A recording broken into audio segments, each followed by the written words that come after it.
Selamat datang di Zul Ompong YouTube channel. Bertemu kembali dengan saya, Zulfiandi dari Pusat Teknologi Limbah Radioaktif Badan Tenaga Nuklir Nasional, yang pada kesempatan ini masih akan membahas tentang zona integritas. Saudara-saudara penggerak zona integritas, sebagaimana kita ketahui, pembangunan zona integritas itu terdiri dari 6 area perubahan. Di setiap area perubahan itu terdapat indikator-indikator keberhasilan. Inilah yang harus kita pahami, apa saja indikator-indikatornya, sehingga kita bisa menjawab setiap pertanyaan di dalam RKE dengan baik. Saudara-saudara, untuk area perubahan yang pertama, yaitu manajemen perubahan.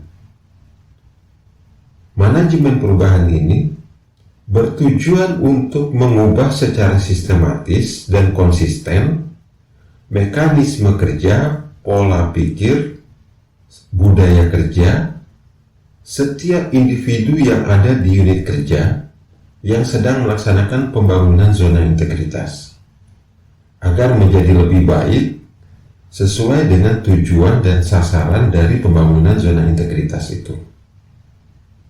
Jadi sangat jelas, tujuannya adalah merubah pola pikir dan budaya kerja. Budaya kerja itu akan tercermin di dalam sikap dan perilaku setiap orang atau setiap pegawai dalam menyelesaikan atau melaksanakan tugasnya sehari-hari. Dan ini sangat terkait erat dengan perilaku dalam menyelesaikan pekerjaan tersebut. Perilaku ini akan tercermin dari sikap kerja yang didasari oleh nilai-nilai dan norma-norma individu yang disesuaikan dengan nilai-nilai dan norma-norma organisasi. Jadi perlu diciptakan apa sih yang menjadi nilai-nilai di dalam organisasi, sehingga itu bisa menjadi acuan dan pedoman bagi pegawai untuk melaksanakannya dan akan tercermin di dalam sikap kerja setiap pegawai.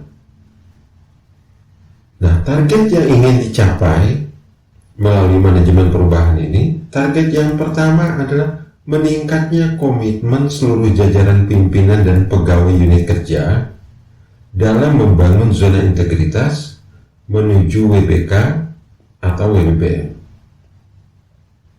Kalau kita perhatikan, fokusnya seolah-olah jajaran pimpinan dan pegawai di unit kerja. Tetapi di dalam prakteknya ini tidak mencukupi hanya komitmen pimpinan dan pegawai di unit kerja, karena ada interaksi dengan pemangku kepentingan lainnya di dalam organisasi. Misalnya, unit kerja yang akan membangun zona integritas itu membutuhkan anggaran untuk pelaksanaan kegiatannya, anggaran untuk memperbaiki sistem pelayanannya. Artinya, akan terkait dengan biro perencanaan di unit kerja tersebut. Jika evaluator tidak memahami tentang persyaratan zona integritas, maka akan ada kemungkinan anggaran yang diajukan oleh unit kerja itu tidak akan disetujui, karena pemahaman evaluator yang tidak cukup tentang zona integritas. Sehingga dalam hal ini kita juga perlu untuk memberikan penjelasan secara rinci kepada pemangku-pemangku kepentingan di internal organisasi bagaimana cara pemenuhan persyaratan dari zona integritas. Kemudian, pimpinan utama juga harus memahami hal ini, sehingga dapat memberikan keputusan yang mendukung untuk pelaksanaan pembangunan zona integritas. Jadi jelas bahwa proses pembangunan zona integritas, komitmen yang dibutuhkan tidak hanya dari pimpinan unit kerja, tetapi juga pimpinan dan jajaran manajemen di semua level organisasi yang terkait dengan kegiatan yang akan dilakukan oleh unit kerja. Perlu juga pemahaman untuk pegawai-pegawai yang terkait dengan kegiatan yang dilakukan oleh unit kerja. Jadi tidak cukup hanya untuk di level unit kerja saja.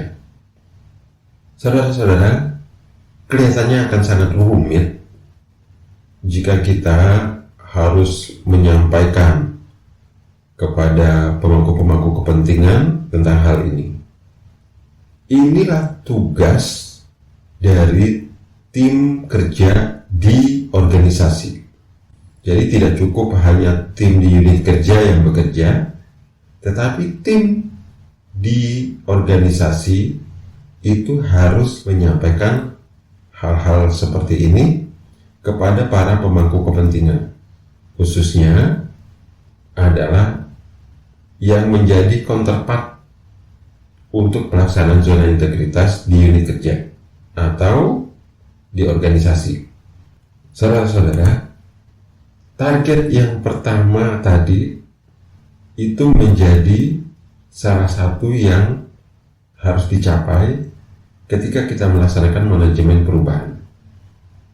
Harus dapat kita buktikan apakah terjadi komitmen pimpinan. Apakah komitmen pimpinan dan komitmen pegawai itu dapat dibuktikan. Target yang kedua adalah terjadinya perubahan pola pikir dan budaya kerja pada unit kerja yang diusulkan sebagai zona integritas menuju WBK-WBBM. Tentu saja perubahan pola pikir dan budaya kerja ini meliputi seluruh kegiatan yang dilaksanakan dan perubahan terjadi baik di jajaran pimpinan maupun pegawai. Sedangkan target yang ketiga, menurunnya risiko kegagalan yang disebabkan kemungkinan timbulnya resistensi terhadap perubahan.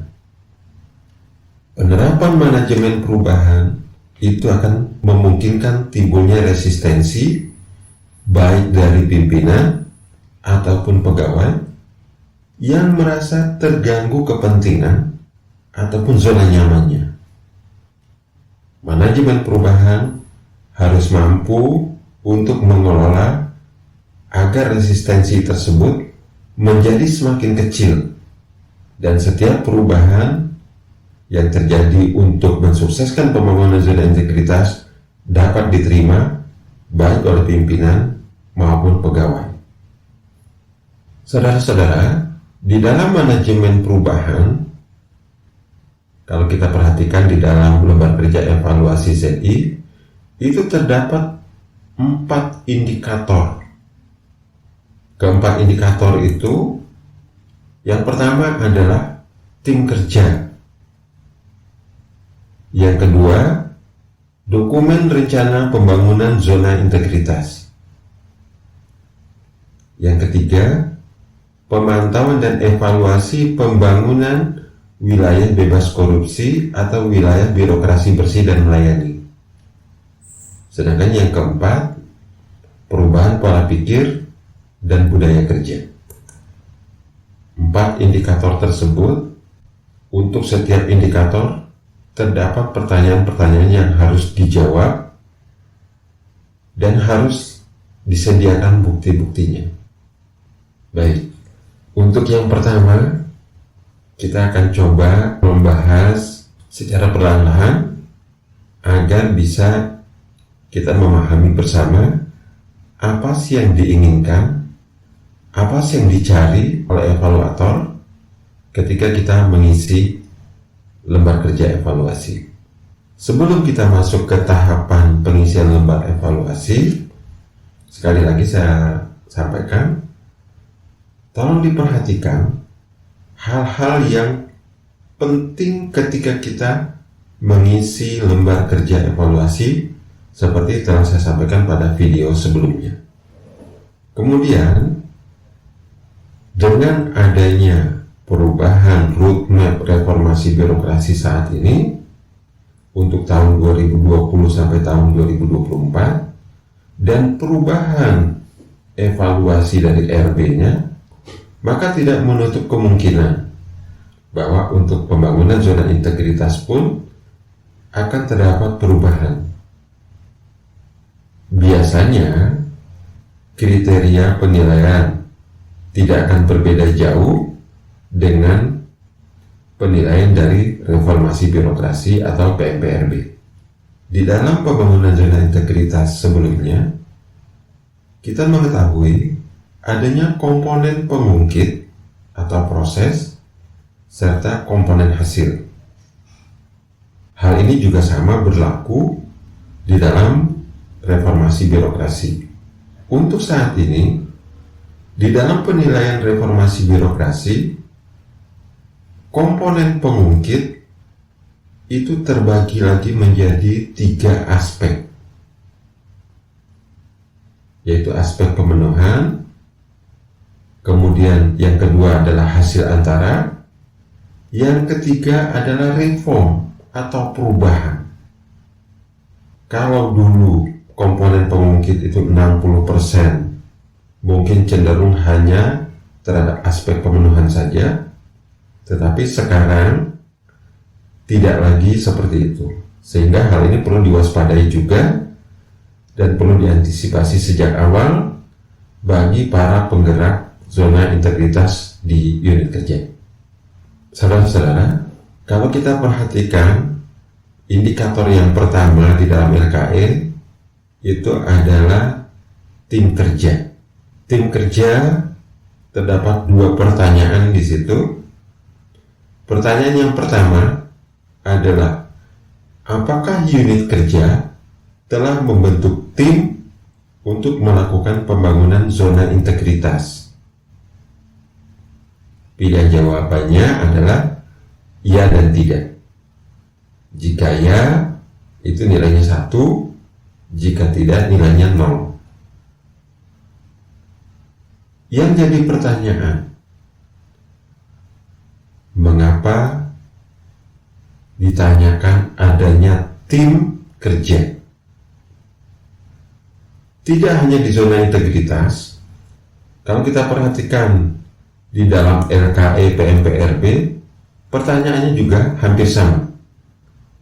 Apakah telah terdapat tim untuk pelaksanaan reformasi birokrasi? Pernah tidak kita berpikir, mengapa ditanyakan tentang keberadaan tim? Apa sebenarnya yang dicari sehingga harus ditanyakan adanya tim atau tidak? Mungkin kita berpikir perubahan tidak mungkin dilakukan oleh 1 orang atau 2 orang saja, sehingga perubahan itu harus dilakukan oleh 1 tim. Benar, tetapi apakah filosofinya seperti itu? Jika kita asumsikan kita akan membangun sebuah perusahaan, maka yang paling utama adalah bagaimana kita menyusun struktur di perusahaan itu. Kita harus siapkan struktur yang baik agar perusahaan ketika berdiri dapat berjalan dengan baik. Struktur inilah yang diasumsikan sebagai tim. Jadi harus disiapkan dulu perangkatnya yang akan menggerakkan. Kalau di dalam perusahaan tadi menggerakkan perusahaannya, kalau di zona integritas yang menggerakkan zona integritasnya. Jadi jelas tim akan menjadi sangat penting. Lalu apa bukti yang dibutuhkan bahwa kita telah membentuk tim? Kembali asumsinya adalah kepada perusahaan tadi. Kalau kita membangun sebuah perusahaan, apa bukti perusahaan tersebut legal? Buktinya adalah akte pendirian perusahaan. Nah, di dalam tim ini pun sama. harus ada akte pendirian timnya, sehingga tim ini menjadi legal dan diakui keberadaannya. Aktenya bentuknya seperti apa? Itu kembali kepada aturan yang berlaku di masing-masing unit kerja. Bisa dalam bentuk surat keputusan, surat tugas, atau bentuk lain yang memang berlaku di unit kerja tersebut. Lalu apa isi SK-nya? Atau misalnya kita menggunakan SK atau surat keputusan, isinya apa? Kembali kita seperti perusahaan tadi. Apa isi dari akte pendirian perusahaan? Di dalam akte pendirian perusahaan jelas arahnya atau bentuk usahanya akan seperti apa. Kemudian struktur organisasinya seperti apa.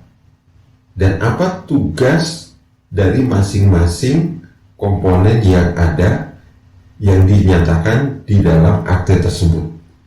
Begitupun di dalam tim kerja. Struktur tim harus jelas, tugas dan fungsi tim itu harus jelas di dalam surat keputusan yang diberikan dalam membentuk tim tersebut. Tanggung jawab setiap individu itu harus jelas. Jadi di dalam membentuk surat keputusan pembentukan tim bukan sekedar ada surat keputusan, sekedar terpenuhinya persyaratan, tetapi ada hal-hal yang harus kita perhatikan dan yang dicari sebenarnya oleh evaluator. Dari SK tim tersebut, evaluator telah dapat membaca, menginterpretasikan seperti apa kira-kira pelaksanaan zona integritas yang dilakukan oleh unit kerja tersebut. Hanya dari gambaran yang ada di dalam surat keputusan yang dibuat dalam pembentukan tim. Jadi kalau kita membentuk tim secara asal ada, asal memenuhi syarat, maka itu pun akan mudah untuk terbaca dan diinterpretasikan oleh evaluator. Jadi pesan saya, ketika membentuk tim, ketika membuat surat keputusan pembentukan tim, harus sangat detail, harus jelas tugas dan fungsi tim, tugas dan fungsi setiap orang di dalam tim, tanggung jawab, dan hal-hal apa saja yang perlu dilakukan oleh tim tersebut untuk membangun zona integritas. Ini adalah pertanyaan yang pertama di dalam lembar kerja evaluasi. Kemudian, pertanyaan kedua, apakah penentuan anggota tim selain pimpinan dipilih melalui prosedur atau mekanisme yang jelas? Pilihan jawabannya ada 3. Pilihan jawaban A, dengan prosedur atau mekanisme yang jelas. Pilihan jawaban B, sebagian menggunakan prosedur. Pilihan jawaban yang C, tidak diseleksi. Untuk pilihan jawaban A, itu nilainya adalah 1. Pilihan jawaban B, itu 0,5. Dan pilihan jawaban yang C, itu adalah 0.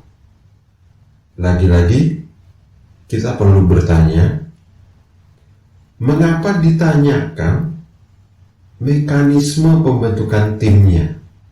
Yang banyak terjadi, proses pembentukan tim itu tidak menggunakan mekanisme yang jelas. Kita asal membentuk tim, anggota timnya asal kenal, asal akrab, tanpa mempertimbangkan apa sasaran dan target yang harus dicapai oleh tim. Untuk mencapai target dan sasaran tersebut, kompetensi-kompetensi apa yang dibutuhkan di dalam tim agar proses kegiatan tim untuk mencapai target dan sasaran tersebut dapat terlaksana dengan baik. Jadi pembentukan tim itu bukan asal penunjukan, tetapi harus dilakukan dengan mekanisme yang jelas. Tetapkan dulu apa target dan sasaran dari tim. Kemudian susun kompetensi-kompetensi yang dibutuhkan oleh tim. Nah, setelah kita tahu sasarannya, tahu kompetensi-kompetensi yang dibutuhkan, baru kemudian kita mencari individu-individu atau pegawai yang memiliki kompetensi tersebut. Itulah yang akan kita masukkan sebagai anggota tim. Jadi di dalam tim, dalam proses pembentukan tim, pertimbangannya bukan berdasarkan pada pendidikan, pada jabatan, atau pada karena kedekatan atau keakraban. Tetapi yang paling utama adalah pemenuhan kompetensi yang dibutuhkan oleh tim agar target dan sasaran tim dapat dicapai. Oleh karena itu, mekanisme ini sangat diperlukan. Bagi evaluator, ketika kita menjawab tidak diseleksi, itu sudah menjadi cerminan bagi evaluator bagaimana kinerja organisasi. Jangan-jangan penunjukan pejabat-pejabat di organisasi juga sama, tidak diseleksi, faktornya faktor kedekatan, faktor kenal, faktor keakraban, dan lain sebagainya. Atau sebagian menggunakan prosedur. Evaluator bisa mengatakan, berarti sebagian lagi masih ada kemungkinan terjadinya KKN.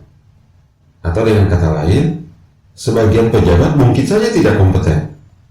Diangkat pejabat hanya karena faktor kenal atau karena faktor pendidikannya tinggi. Padahal tidak menjamin orang yang pendidikan tinggi itu kompeten. Kenapa saya katakan demikian? Kompetensi seseorang itu tidak bisa diukur hanya dari faktor pendidikannya. Sebagai contoh, apakah seorang tukang cukur harus menjadi S2, S3 dulu baru boleh menjadi tukang cukur? Tapi dia kompeten di bidangnya. Dia ahli di bidangnya.